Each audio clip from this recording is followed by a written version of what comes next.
Dimulai dari sini, saya merasa bahwa sukses bukan lagi cuma sekedar angan-angan.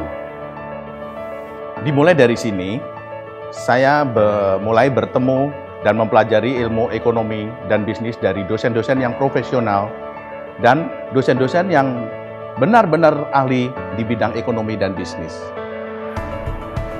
Dimulai dari sini, saya diajarkan bagaimana menjadi seorang pebisnis yang handal dan terampil. Dimulai dari sini, saya mulai mengerti bagaimana merencanakan sebuah plan agar dapat direalisasikan dengan baik. Selain itu, dimulai dari sini, saya mulai mengerti bagaimana kesulitannya untuk menjadi seorang owner perusahaan yang harus mempertahankan, mengembangkan daripada usaha ini. Apalagi di tengah-tengah persaingan yang berat, dan lagi saya juga merintis karir sebagai karyawan Bank Jateng. Jadi dalam situasi ini saya harus berusaha dua-duanya, karir yang sukses dan usaha yang sukses pula. Sukses bagi saya sih adalah apa yang kita inginkan, apa yang kita cita-citakan bisa tercapai. Tidak mudah sih memang kalau mengingat banyak hal yang telah saya lalui baik suka maupun duka. Kadang teringat sih masa-masa kuliah saat bagaimana saya berjuang hingga menjadi seperti sekarang ini. Peningkatan skill dan kompetensi diasah melalui pelatihan-pelatihan dan praktikum-praktikum di kampus yang sangat berguna sekali untuk perkembangan karier saya saat ini. Itu menjadi bekal yang sangat berharga untuk saya bisa menjadi sukses. Kegiatan kemahasiswaan memupuk percaya diri saya sehingga menjadi bekal saya dalam berkarya di dunia kerja. Pendidikan di sini sangat berkualitas, mulai dari dosen, fasilitas pembelajaran, tidak heran akreditasinya bagus. Sukses kami dimulai dari sini. Sukses kami dimulai dari sini. Sukses kami dimulai dari sini.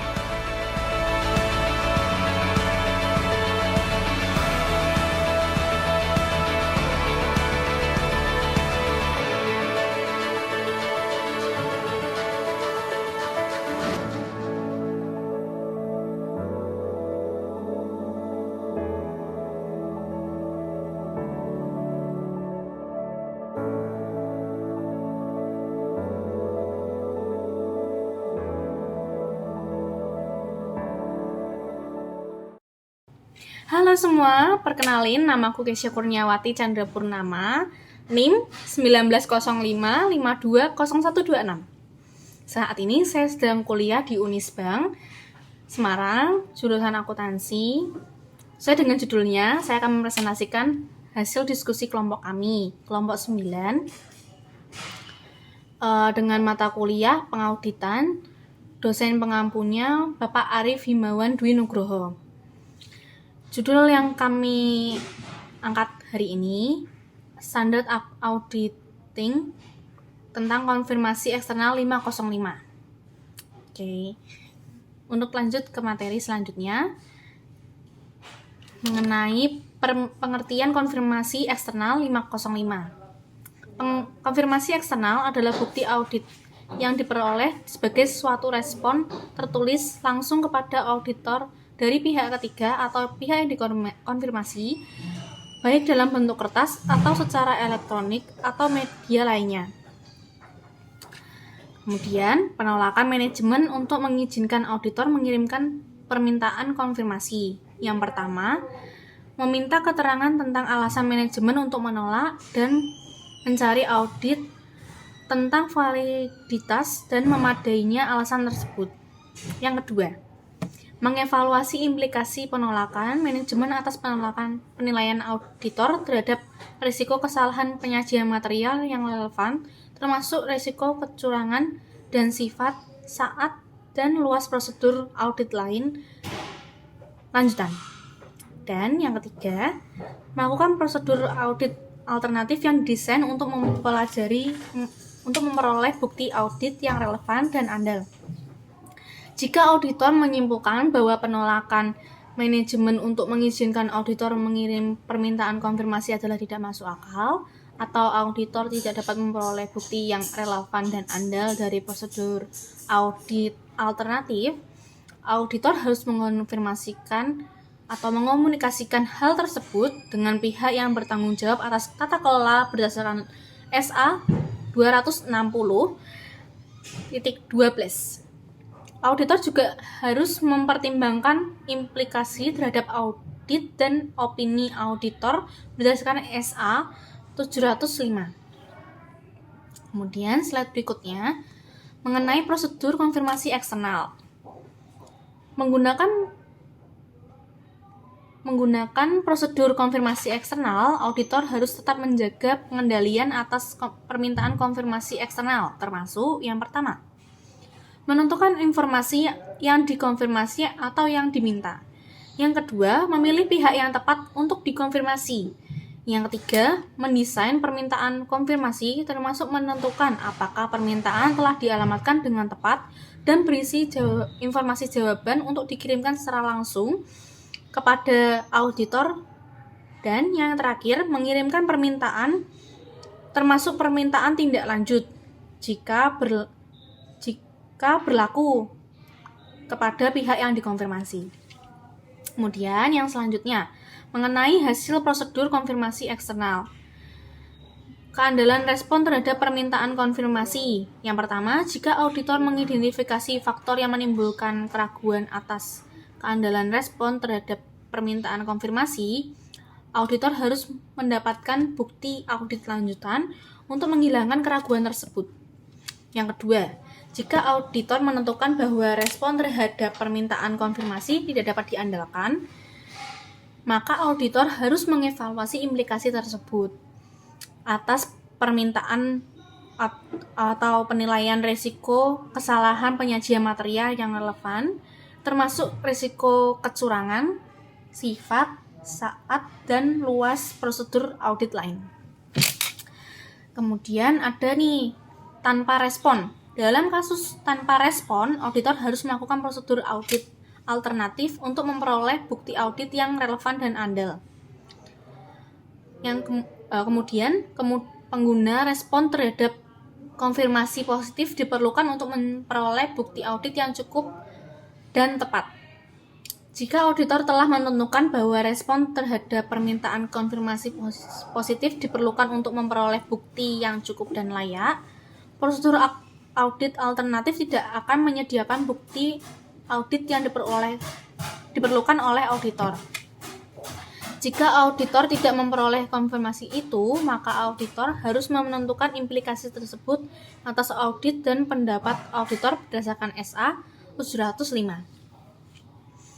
Kemudian slide berikutnya mengenai penyimpangan. Auditor harus melakukan investigasi penyimpangan untuk menentukan apakah hal itu merupakan indikasi adanya kesalahan penyajian.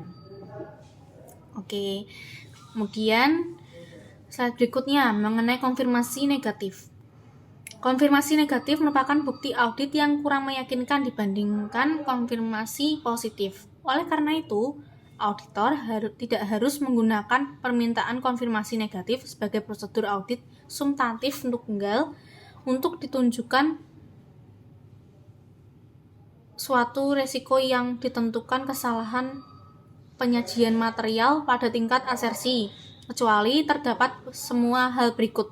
Yang pertama, auditor telah menentukan resiko penyajian material adalah rendah dan telah memperoleh bukti audit yang cukup dan layak tentang efektivitas operasi pengendalian yang relevan dan dengan asersi. Yang kedua, populasi unsur-unsur yang diterapi prosedur konfirmasi negatif terdiri dari jumlah besar saldo akun, transaksi, atau kondisi yang kecil dan homogen. Yang ketiga, diharapkan suatu tingkat penyimpangan sangat rendah. Yang keempat, auditor tidak menyadari keadaan atau kondisi yang menyebabkan penerimaan konfirmasi negatif mengabaikan permintaan konfirmasi. Oke, untuk slide berikutnya, kalau kalian lagi mencari universitas untuk menempuh kuliah kalian bisa nih daftar di Universitas Tikubang Semarang. Untuk informasi selanjutnya, cek coba di website kami di Unisbang Semarang. See you! Halo teman-teman, perkenalkan nama saya Thalia Arum Kurniawati dengan NIM 1905520137, Prodi S1 Akuntansi, kelas A2.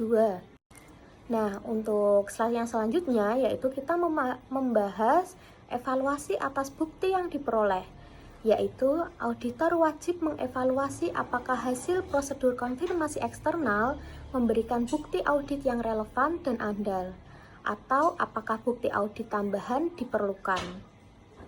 Nah, untuk bukti audit yang relevan dan andal yang dimaksud yaitu bukti audit yang diperoleh dari dokumen asli lebih dapat diandalkan dibandingkan dengan bukti yang diperoleh melalui fotokopi, faksimiles, dokumen yang telah difilmkan, diubah ke dalam bentuk digital atau diubah dalam bentuk elektronik, yang keandalannya dapat bergantung pada pengendalian atas penyusunan dan pemeliharaannya.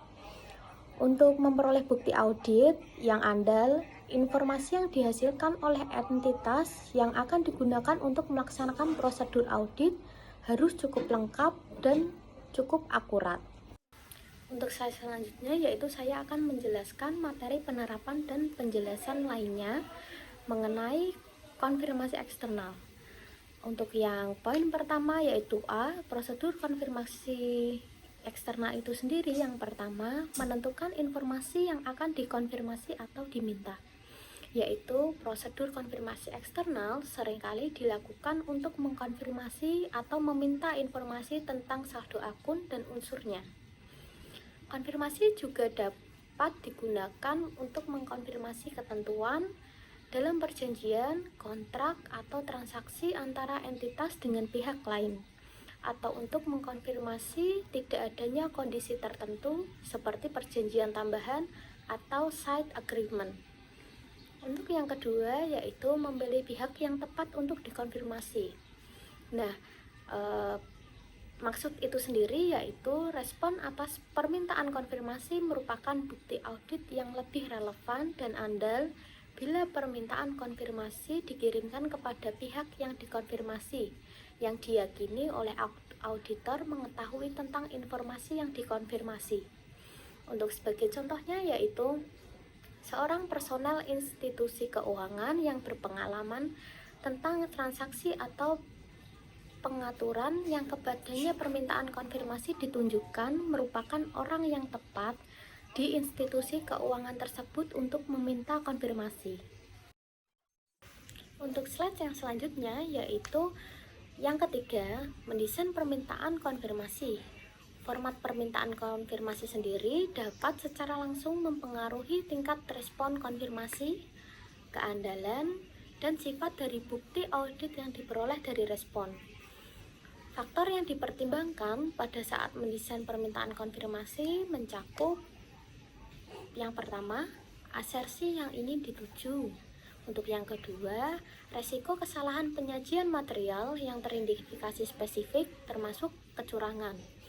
Untuk yang ketiga, susunan dan penyajian permintaan konfirmasi. Untuk yang kelima, metode komunikasi atau sebagai contoh dalam bentuk kertas, elektronik, atau media lainnya.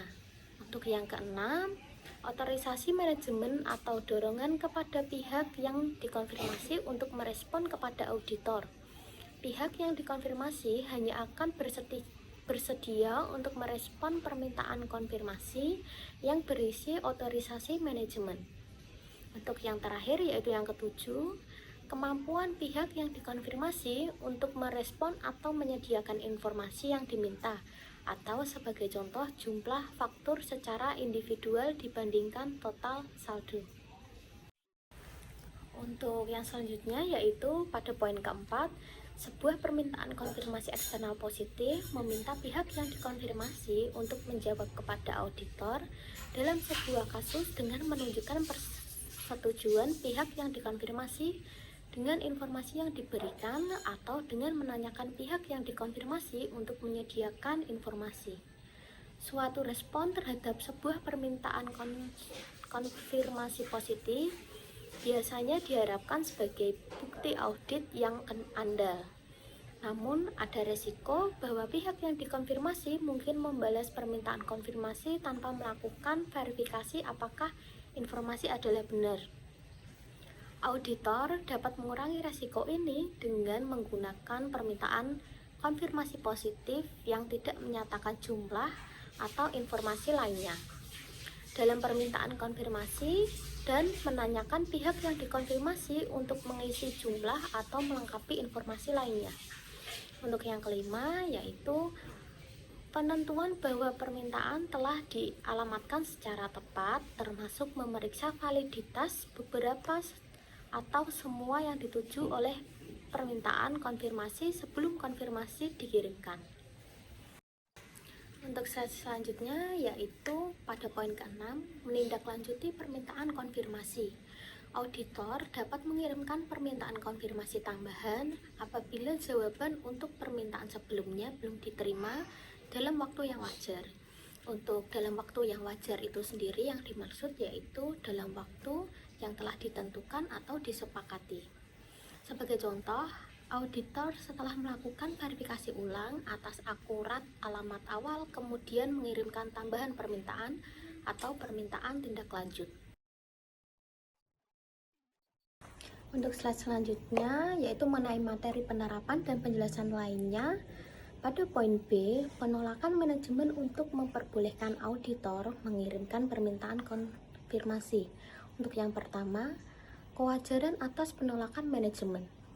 Suatu penolakan oleh manajemen untuk mengizinkan auditor mengirimkan permintaan konfirmasi merupakan pembatasan atas bukti audit yang diharapkan untuk diperoleh auditor. Oleh karena itu, auditor diharapkan untuk menanyakan alasan pembatasan tersebut. Suatu alasan umum yang dikemukakan adalah adanya sengketa hukum atau proses negosiasi dengan pihak yang dimaksudkan untuk dikonfirmasi. Untuk yang kedua, yaitu implikasi untuk penilaian risiko salah saji material. Auditor dapat menyimpulkan dari evaluasi dalam paragraf 8b bahwa hal itu akan tepat untuk merevisi penilaian risiko kesalahan penyajian material pada tingkat asersi dan modifikasi prosedur audit yang telah direncanakan. Untuk sebagai contohnya yaitu jika alasan manajemen meminta untuk tidak melakukan konfirmasi itu merupakan alasan yang tidak masuk akal, ini dapat mengidentifikasi faktor risiko kecurangan yang membutuhkan evaluasi. Untuk yang selanjutnya yaitu pada poin ketiga, prosedur audit alternatif. Prosedur audit alternatif yang dilakukan dapat saja serupa dengan prosedur untuk konfirmasi yang tak dibalas yang ada dalam paragraf A15 sampai A19 pada standar audit ini. Prosedur tersebut juga memperhitungkan hasil evaluasi auditor. Untuk poin yang C yaitu hasil prosedur konfirmasi eksternal. Yang pertama yaitu keandalan respon terhadap permintaan konfirmasi. Dalam standar audit 500 menunjukkan bahwa meskipun bila bukti audit diperoleh dari berbagai sumber eksternal entitas, keadaan mungkin ada yang berdampak pada keandalannya. Semua respon konfirmasi membawa beberapa resiko dan intersepsi, perubahan, atau kecurangan. Resiko tersebut ada terlepas apakah balasan diperoleh dalam bentuk kertas, elektronik, atau media lainnya. Faktor yang mungkin menunjukkan keraguan atas keandalan respon mencakup untuk yang pertama yaitu diterima oleh auditor secara tidak langsung. Untuk yang kedua yaitu tidak berasal dari pihak yang aslinya dimaksudkan untuk dikonfirmasi. Kota favorit di Kota Semarang. Universitas Tekubang Semarang memiliki 2 kampus, yaitu yang pertama kampus di Jalan Kendeng, yaitu yang kedua kampus di Jalan Mugas. Universitas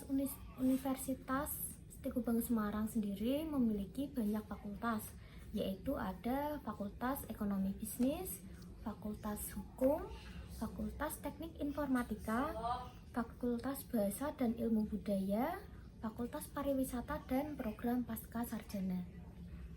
Universitas Teguh sendiri telah memiliki banyak ribuan alumni yang telah sukses meraih cita-citanya. Dan alasan saya sendiri untuk masuk ke Universitas Teguh Semarang yaitu yang pertama, lokasi Unisbank Semarang terletak pada dekat pusat kota. Untuk yang kedua, fasilitas di sana cukup memadai pastinya. Untuk yang ketiga, kebanyakan fakultas di Unisbank sudah terakreditasi A. Untuk selanjutnya, memiliki reputasi yang sangat bagus. Dan alasan yang terakhir saya yaitu Unisbank pastinya memiliki dosen yang sangat ahli di bidangnya. Nah, untuk kalian yang masih bimbang mencari universitas favorit yang ada di kota Semarang, Unisbank Semarang merupakan salah satu universitas terbaik di kota Semarang. Untuk materi yang selanjutnya yaitu akan disampaikan oleh Mas Nailan. Terima kasih. Ya, di sini saya perkenalkan, saya Muhammad Nailan Asmiawan Pratama, di mana di sini saya ingin meneruskan presentasi dari Mbak Gizia, yaitu A2 respon yang diterima secara elektronik. Sebagai contoh dengan faksimal atau email, mengandung risiko keandalan karena pembuktian asal dan wewenang responden mungkin sulit untuk ditentukan secara perubahannya, mungkin sulit untuk dideteksi. Jika auditor puas bahwa proses aman dan terkendali dengan semestinya, keandalan balasan yang bersangkutan menjadi meningkat. Selanjutnya yaitu A13. Jika pihak yang dikonfirmasi menggunakan pihak ketiga untuk mengkoordinasi dan menyediakan respon untuk permintaan konfirmasi, auditor dapat melaksanakan prosedur yang ditujukan untuk risiko tersebut. Yang pertama yaitu respon mungkin dapat berasal bukan dari sumber yang benar. Yang kedua, seorang responden mungkin bukan pihak yang berwenang untuk merespon. Yang ketiga, integritas transmisi kemungkinan dikompromikan. Selanjutnya, A14. Auditor diharuskan oleh SA 500 untuk menentukan apakah memodifikasi atau menambah prosedur untuk menyesuaikan keraguan terhadap keandalan informasi yang digunakan sebagai bukti audit. Auditor dapat memilih untuk melakukan verifikasi atas sumber dan isi respon permintaan konfirmasi dengan menghubungi pihak yang dikonfirmasi. Selanjutnya yaitu A15. Suatu respon lisan terhadap suatu permintaan konfirmasi tidak memenuhi definisi sebagai konfirmasi eksternal karena bukan merupakan respon tertulis secara langsung kepada auditor. Namun pada waktu memperoleh respon lisan atas permintaan konfirmasi auditor mungkin tergantung pada keadaan meminta pihak yang dikonfirmasi untuk merespon secara tertulis langsung kepada auditor. Yang selanjutnya yaitu A16. Suatu respon terhadap permintaan konfirmasi dapat berisi bahasa yang bersifat pembatasi terkait dengan penggunaannya. Pembatasan tersebut tidak perlu mengurangi keandalan respon tersebut sebagai bukti audit. Pada slide yang selanjutnya akan saya jelaskan yaitu respon yang tidak dapat diandalkan. Bila auditor menyimpulkan bahwa suatu respon tidak dapat diandalkan, auditor mungkin perlu untuk merevisi penentuan risiko kesalahan penyajian material pada tingkat asersi dan memodifikasi prosedur audit yang direncanakan. Untuk sebagai contohnya yaitu suatu respon yang tidak dapat diandalkan dapat menunjukkan faktor risiko kecurangan yang menuntut untuk evaluasi. Untuk yang ketiga yaitu tidak direspon. Contoh prosedur audit alternatif yang dapat dilakukan oleh auditor mencakup yang pertama, untuk saldo akun piutang, memeriksa penerimaan kas khusus setelah tanggal neraca, dokumen pengiriman, dan penjualan mendekati akhir periode. Untuk yang kedua yaitu untuk saldo akun utang memeriksa pengeluaran kas setelah tanggal mendekati atau korespondensi dengan pihak ketiga dan catatan lainnya seperti catatan penerimaan barang. Selanjutnya A19. Sifat dan luas prosedur audit alternatif dipengaruhi oleh akun dan assersi menimbulkan tanda tanya. Permintaan konfirmasi yang tidak dibalas dapat menunjukkan suatu risiko kesalahan penyajian material yang sebelumnya tidak teridentifikasikan. Dalam suatu situasi ini, auditor mungkin perlu untuk merevisi penilaian risiko kesalahan penyajian material pada tingkat assersi dan memodifikasi prosedur audit yang direncanakan. Selanjutnya yaitu yang keempat, bila suatu respon atas permintaan konfirmasi positif diperlukan untuk memperoleh bukti audit yang cukup dan tepat. A12. Dalam keadaan tertentu, auditor dapat mengidentifikasi suatu risiko kesalahan penyajian material yang telah ditentukan pada tingkat assersi. Keadaan seperti ini dapat mencakup yang pertama yaitu informasi yang tersedia untuk menguat assersi manajemen hanya tersedia di luar entitas. Yang kedua yaitu faktor risiko kecurangan khusus seperti risiko manajemen mengesampingkan pengendalian atau risiko kolusi yang dapat melibatkan karyawan dan ataupun manajemen, mencegah auditor untuk mengandalkan bukti dari entitas. Yang kelima yaitu penyimpangan. A21. Penyimpangan yang tercatat dalam respon terhadap permintaan konfirmasi dapat menunjukkan kesalahan penyajian atau potensi kesalahan menyajikan dalam laporan keuangan. Bila suatu kesalahan penyajian diidentifikasi, auditor diharuskan untuk mengevaluasi apakah kesalahan penyajian mengidentifikasikan adanya kecurangan. A22. Beberapa penyimpangan tidak mencerminkan kesalahan penyajian. Sebagai contoh, auditor dapat menyimpulkan bahwa perbedaan dalam respon terhadap permintaan konfirmasi adalah disebabkan karena saat pengukuran atau kekeliruan teknis dalam prosedur konfirmasi eksternal. Selanjutnya yaitu dekonfirmasi negatif. A23. Kegagalan dalam menerima respon atas permintaan konfirmasi negatif tidak secara eksplisit menunjukkan penerimaan oleh pihak yang dimaksud. Untuk dikonfirmasi tentang permintaan konfirmasi atau verifikasi atas keakuratan informasi yang terkandung dalam permintaan tersebut. Oleh karena itu, suatu kegagalan pihak yang dikonfirmasi untuk merespon permintaan konfirmasi negatif menyediakan bukti audit yang kurang meyakinkan daripada suatu respon terhadap permintaan konfirmasi positif. Selanjutnya pengevaluasian atas bukti yang diperoleh. A24. Pada waktu mengevaluasi hasil permintaan konfirmasi eksternal secara individual, auditor dapat menggolongkan hasil konfirmasi sebagai berikut. Yang pertama, yaitu suatu respon dari pihak tepat yang dikonfirmasi menunjukkan persetujuan dengan informasi yang disediakan dalam permintaan konfirmasi atau menunjukkan informasi yang diminta tanpa adanya penyimpangan. Yang kedua, yaitu suatu respon yang dianggap tidak dapat diandalkan. Yang ketiga, suatu permintaan konfirmasi tidak direspon. Yang keempat, suatu respon yang menunjukkan suatu penyimpangan. Selanjutnya yaitu A25. Pengevaluasian oleh auditor.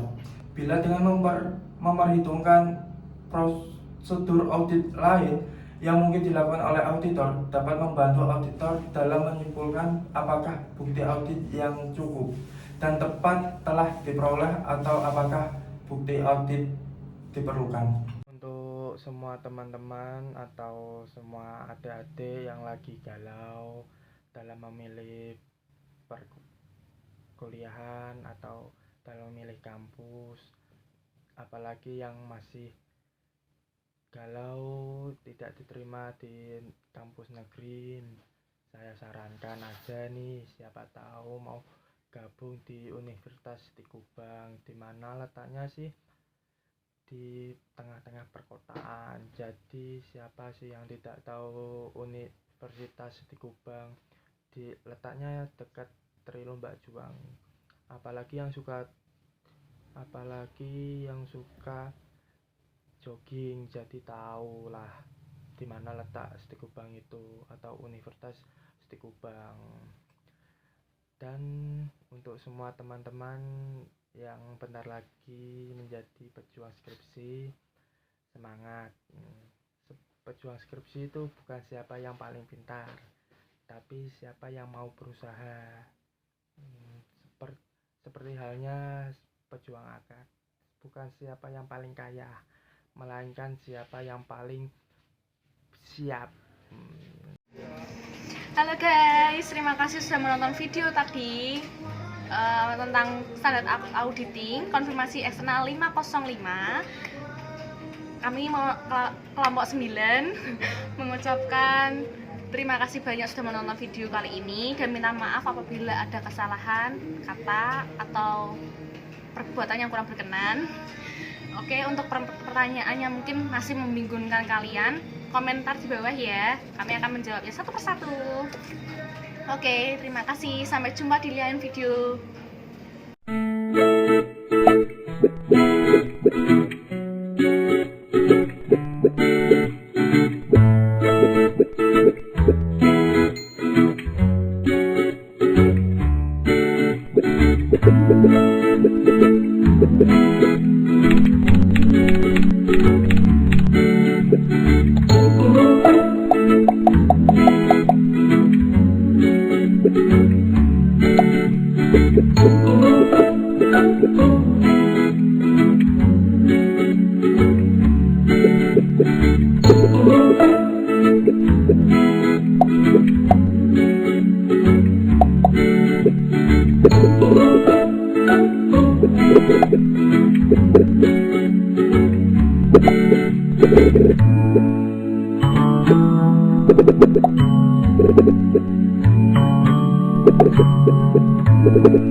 Thank you.